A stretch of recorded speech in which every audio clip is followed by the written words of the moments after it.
Olá, boa noite, tudo bem? Que bom ter você mais uma vez aqui conosco, no culto de quarta-feira, com a série especial Esther, uma saga histórica da fé com o pastor Wesley Aquino. Você que está nos assistindo, quer ganhar um presente? Nós temos um presente para você e para sua família. Nós temos, através desse número aqui, a possibilidade de estar te enviando gratuitamente o livro Grande Conflito. É um presente nosso para você, para sua família, enfim. Eu quero que você solicite ali através do seu WhatsApp ou através do chat aqui dessa transmissão, tá bom? Olá! Que maravilha estarmos juntos nesse momento, um momento sagrado, porque é um momento em que um livro especial que vai revolucionar a minha vida e a sua vida está aberto. Então, sempre quando esse livro está aberto, coisas maravilhosas acontecem na nossa vida. Eu costumo dizer que esse livro é o WhatsApp de Deus. Aqui estão as mensagens preciosas do Senhor para a minha vida e para a tua vida. E eu tenho certeza que Ele tem muitas mensagens para mim e para você, nesse momento de final de ano, nesse momento que é o último mês do ano, o mês do Natal. É um momento solene, é um momento de agradecimento a Deus por simplesmente mais um ano estar se findando. Ou seja, um ano a menos para a volta do Senhor Jesus. E eu quero convidar você a fechar os seus olhos e nós iremos falar com o nosso Deus. Querido Pai, obrigado, Senhor, porque mais um ano está se findando. Graças a Deus, até aqui o Senhor tem nos conduzido e tem nos ajudado. Até aqui o Senhor tem nos abençoado. Pai, obrigado pela carta de amor chamada Bíblia. Ela nos transforma. Ela vai de encontro às nossas necessidades. Ela é o nosso alimento espiritual. Ela é a nossa chave, Senhor Deus, para o sucesso de uma vida cristã ao teu lado. Fica conosco nesse momento em que nós iremos analisar aqui o que o Senhor tem a nos dizer agora. É o que nós oramos, rogamos e suplicamos em nome de Jesus. Amém. Queridos, hoje nós iremos tratar do tema aniquilamento ou livramento, a ironia das providências. Bem, se você analisar de forma detalhada o livro de Esther, você vai perceber que existem muitas ironias. Quando você olha ali, por exemplo, no capítulo 1, quando Xerxes decreta que todo homem possa ser respeitado pela sua esposa, ali há uma ironia, porque ele não era respeitado dentro de casa. Então o livro inteiro, a narrativa inteira, está cheia, repleta de ironias. E hoje nós iremos adentrar na trama, no pensamento estratégico de Ramã ou Amã, aquele vilão que tentou exterminar o povo judeu, aquele que é o personagem que tenta apagar da história o povo escolhido de Deus para uma missão. E eu quero convidar você a abrir a sua Bíblia. A minha Bíblia já está aberta aqui no livro de Esther. Esther, capítulo 3, e o verso de número 7. Eu convido você a abrir a sua Bíblia em Esther, capítulo 3, e o verso de número 7, tá?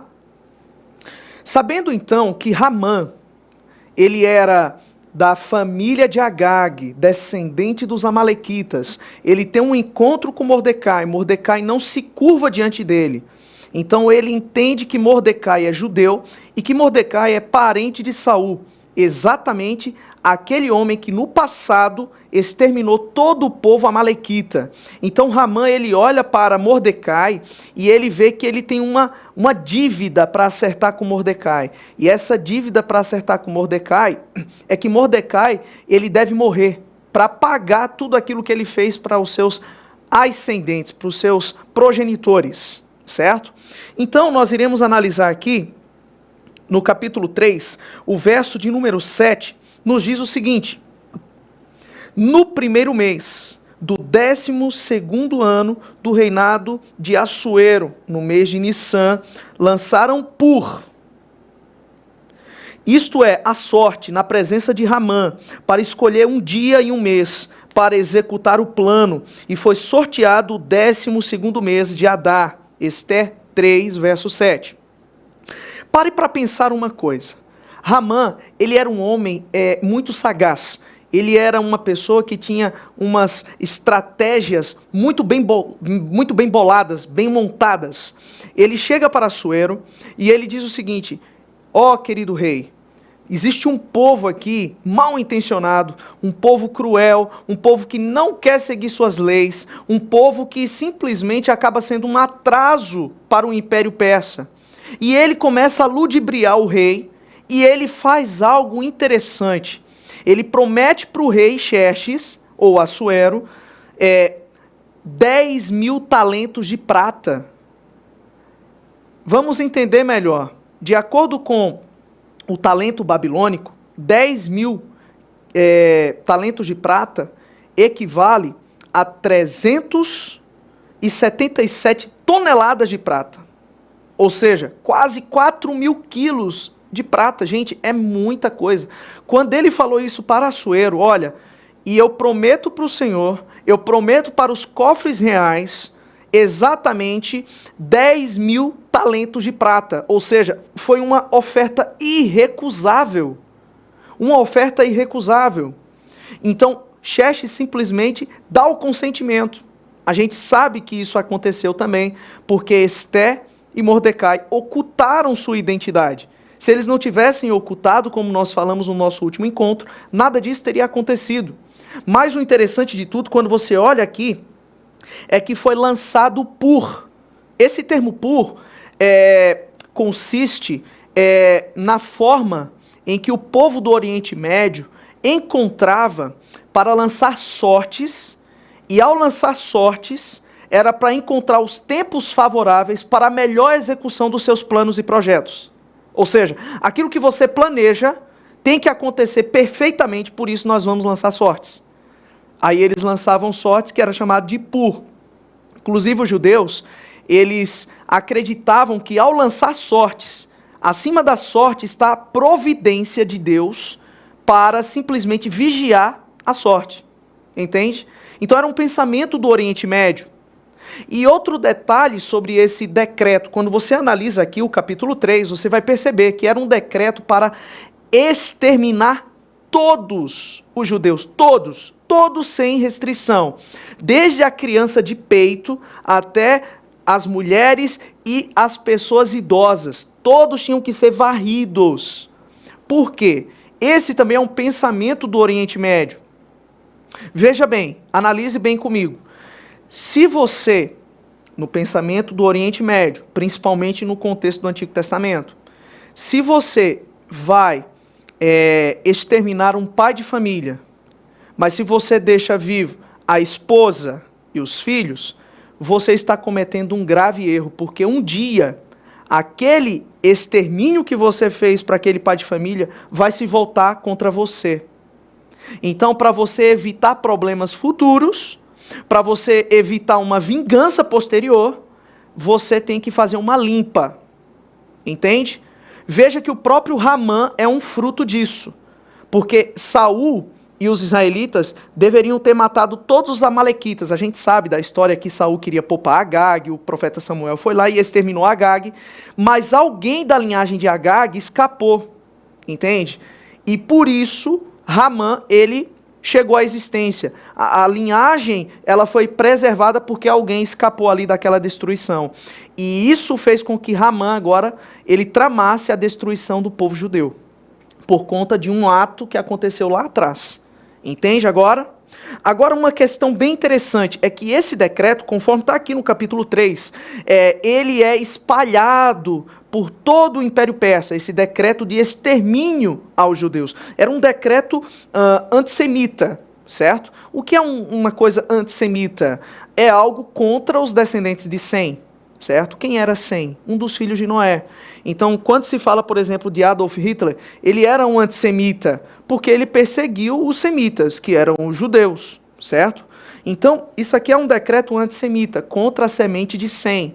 E foi enviado por todo o Império Persa, e até aí nós vemos a confiabilidade do relato do livro de Esté, porque Xenofonte, que é um grande historiador do passado, ele relata sobre o sistema postal dos persas, porque o sistema postal dos persas era conhecido de forma global.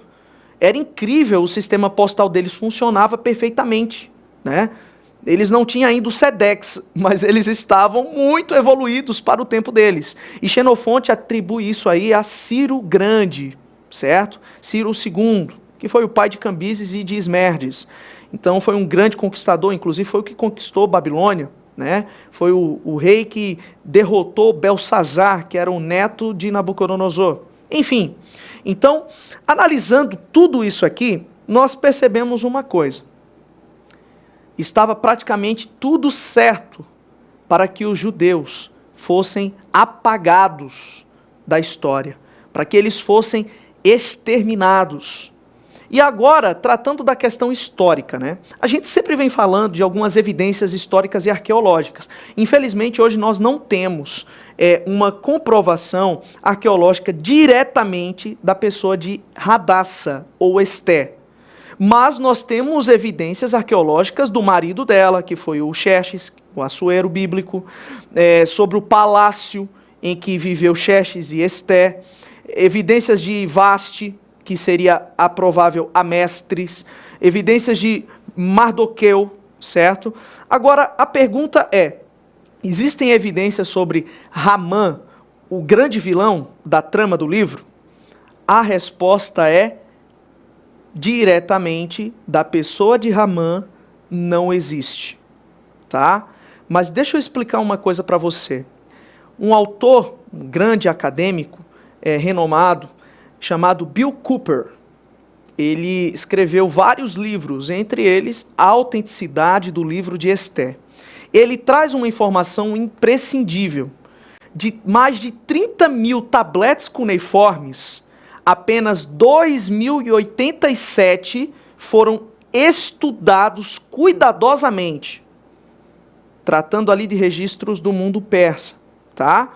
Então, de mais de 30 mil tabletes, apenas 2.087 foram estudados. Gente, tem muitas coisas que ainda não foram esmiuçadas. Então, o que a gente sabe hoje é baseado em poucos registros que foram catalogados. Agora, dentro desse número de registros já catalogados, Bill Cooper, ele menciona que já foi encontrado tablete contendo o nome do pai de Ramã, que seria Amedata ou Ramedata, certo? Ali consta, nesse tablete, que ele recebeu muitas porções de farinha do Palácio Real. E agora você começa a ligar os pontos, porque você sabe que Ramã ele foi muito importante no Império Persa. Ele foi um dos homens mais importantes de Xerxes, certo? Depois Mordecai também foi.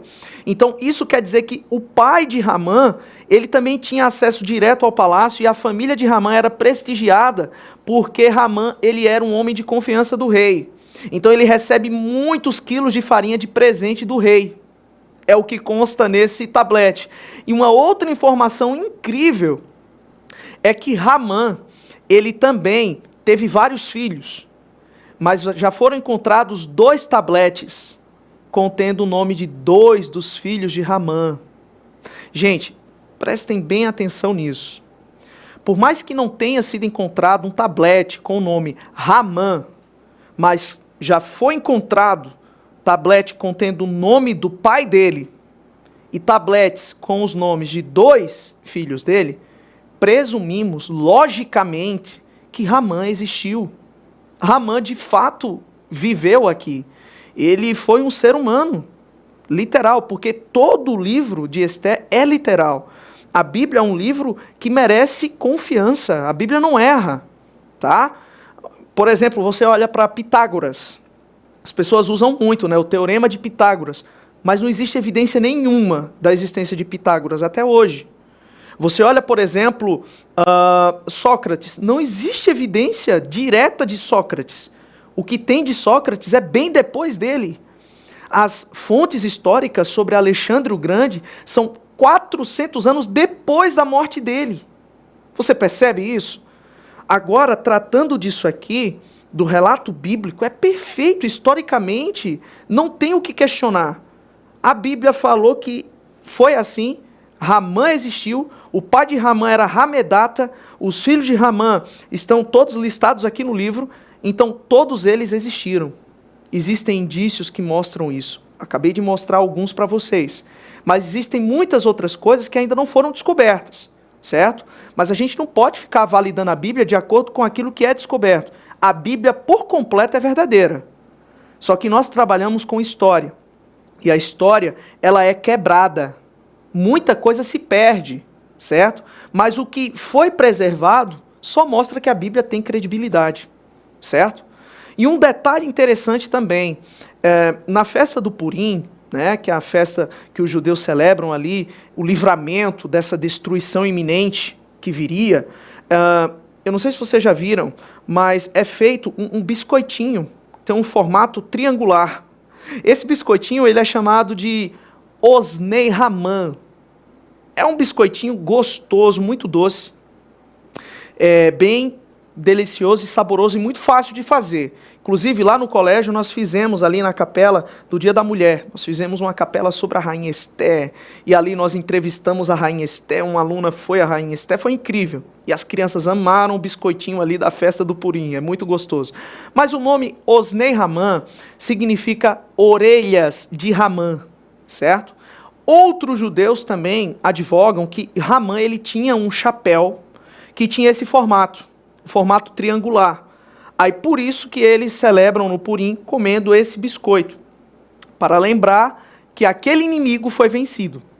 Por que eu estou contando isso para você? Para você entender que se isso está presente na identidade e na cultura de um povo durante milênios, é um argumento muito forte de que de fato Haman existiu.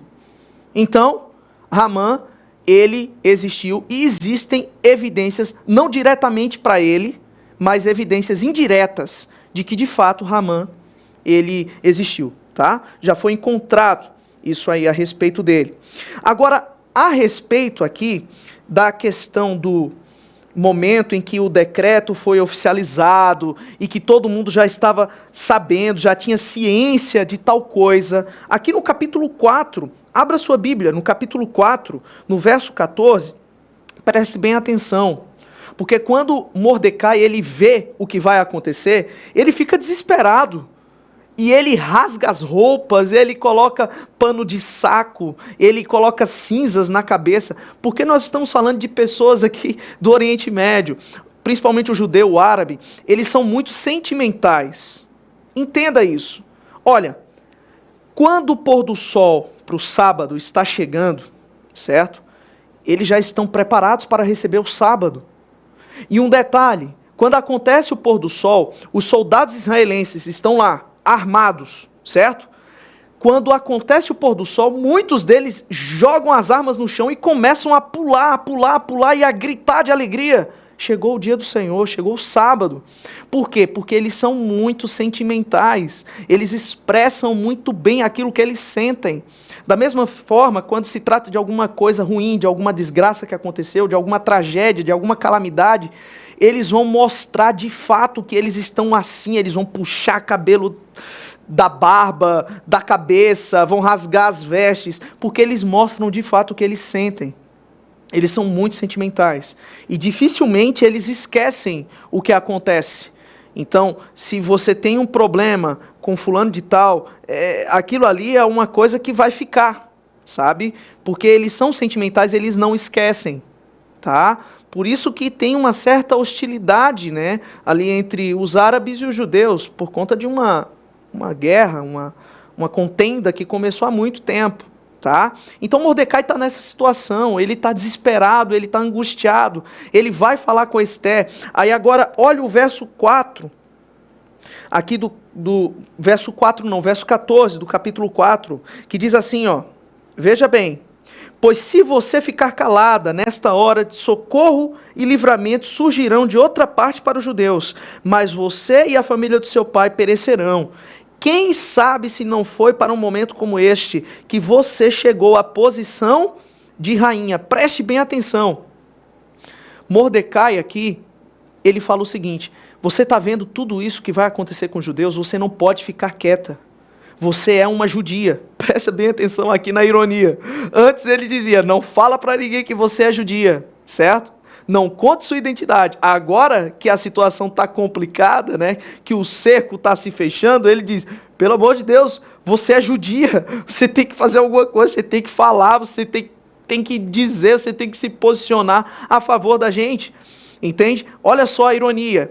Aí aqui ele diz o seguinte: se você ficar calada, também se você continuar aqui, ó, se você ficar calada, de outra forma virá socorro, né? De outra parte. Aí nós encontramos uma ligação com o próprio Deus. Por mais que o nome dele não esteja aqui, mas Mordecai estava se referindo a ele. Porque Mordecai sabia da história do seu povo. Mordecai sabia que aquele povo ali era um povo que tinha sido escolhido por Deus para uma missão, né? E ali ele também diz, ó, quem sabe não foi para isso que você chegou à posição de rainha, ou seja, uma providência, certo? Não aconteceu por acaso, foi tudo planejado por algum ser, certo? Superior.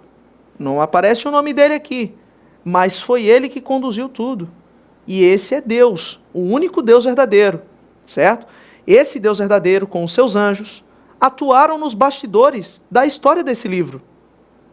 E aqui o interessante é que se você continua aqui na leitura, você vai perceber uma coisa, que Mordecai diz, ó, não pense por ser rainha que você vai ficar ilesa, que nada vai te acontecer. O que é que Mordecai estava querendo dizer? Ele não estava ameaçando ela, tá? Mas ele estava fazendo uma pressão psicológica. Ele estava dizendo o seguinte, olha, não pense que muita gente do palácio não sabe que você é judia. Muita gente sabe que você é judia e vai contar para Ramã.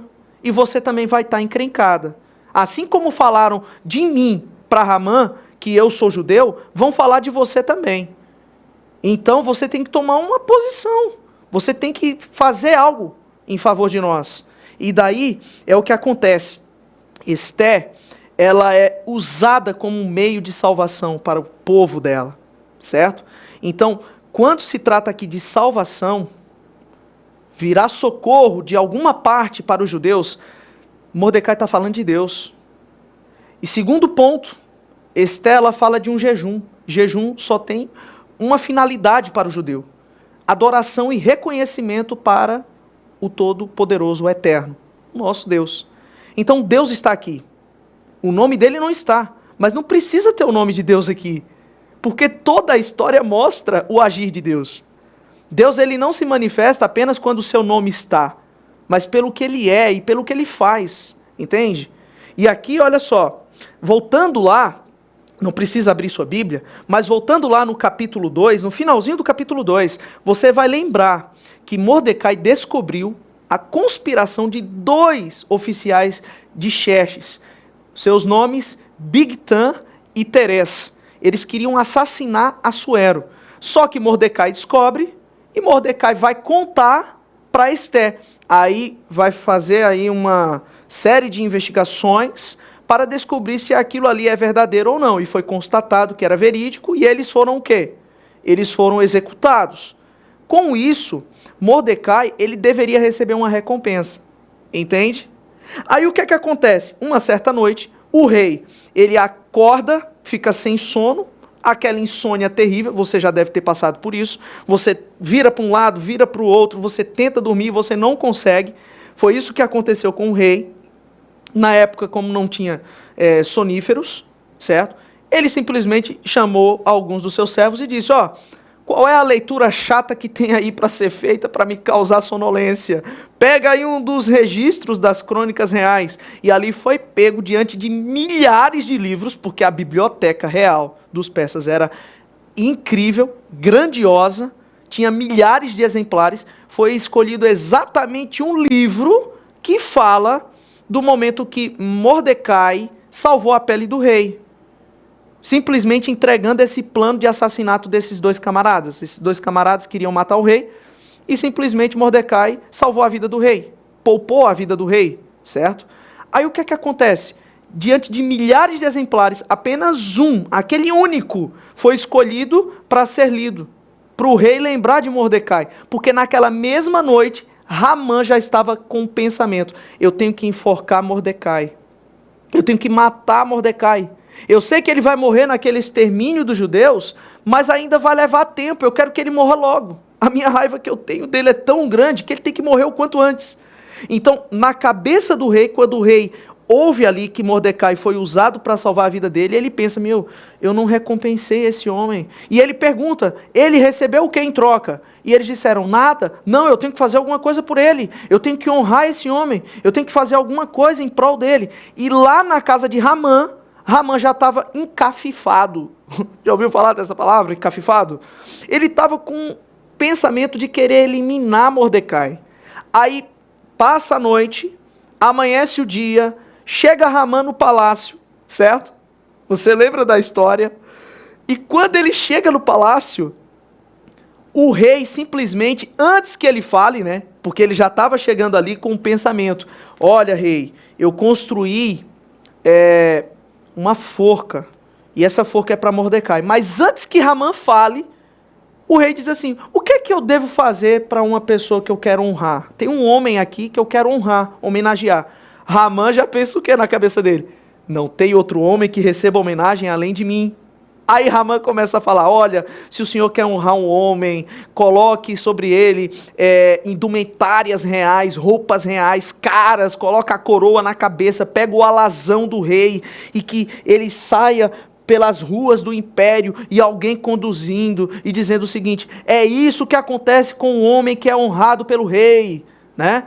Quando ele contou tudo isso pensando que aquilo era para ele, o rei disse, vai e faz isso para Mordecai, o judeu.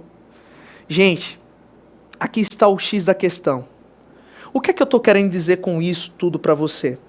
Veja só, nós estamos praticamente finalizando o ano.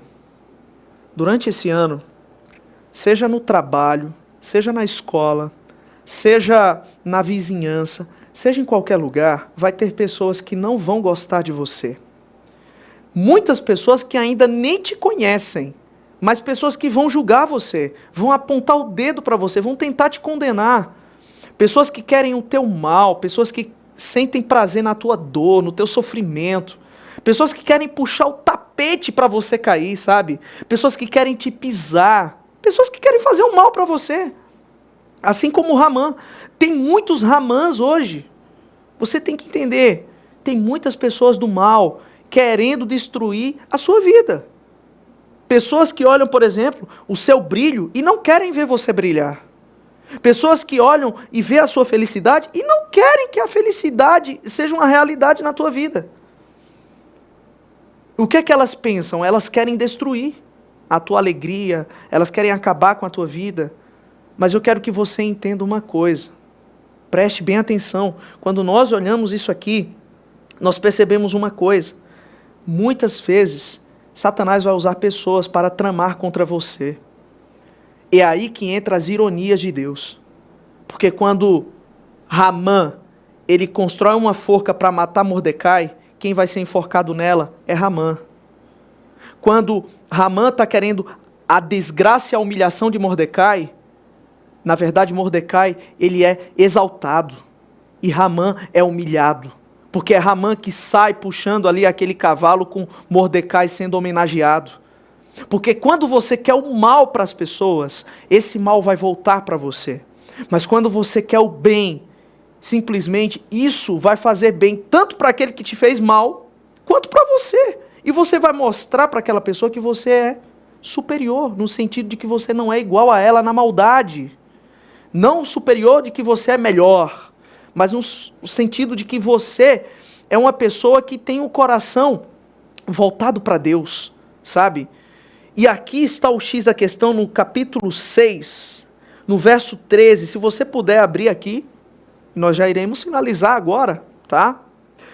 Depois de toda essa humilhação, depois de tudo isso que aconteceu, gente, olha só. Ramã chegou em casa cabisbaixo, destruído, sabe? Sem alegria, sem vigor. E olha só, contou a Zeres, que era a sua esposa, certo? E a todos os seus amigos, tudo o que lhe havia acontecido, tanto os seus conselheiros como Zeres, sua mulher, lhe disseram, visto que Mordecai, diante de quem começou a sua queda, é de origem judaica, você não terá condições de enfrentá-lo, sem dúvida você ficará arruinado. Presta atenção aqui. Heródoto, ele menciona dos poderes proféticos e supersticiosos dos magos persas.